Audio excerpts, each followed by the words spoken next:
我们要把这个下面这个水渠的水，不使用油和电，把水抽上来给那边的房子供水。水渠，然后水锤泵准备装在那下面，这边是水渠的水作为水源。这里已经穿了一根钢管过来了，用这个钢管引到那下面去安装水渠泵。下面我们去把它装起来。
现在水渠泵已经装好了，这是进水2寸的，从那边下来的。现在出水管是1寸，这个管出水管顺着那边放上去了。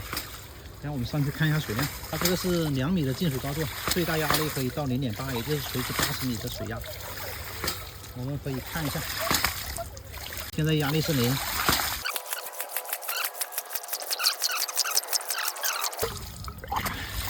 找一升水，看一下，把出水打开，给它卸掉。好，看一下，对，上去进水管。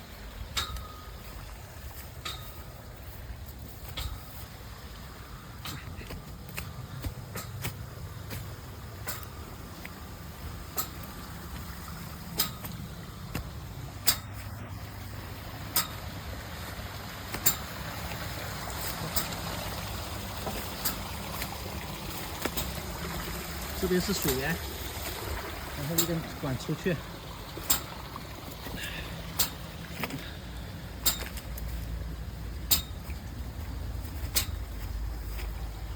到下面水渠泵，然后出水管从那下面顺着这里一个放上来的1寸的一根，上去看一下水量。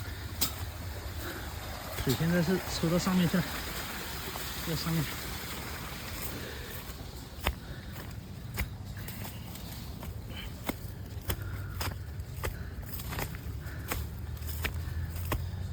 10几个立方，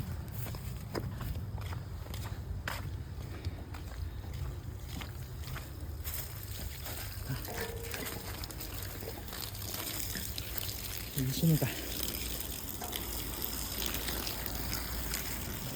这行，2寸水渠泵啊，1寸满管水，1天10几个立方的水量。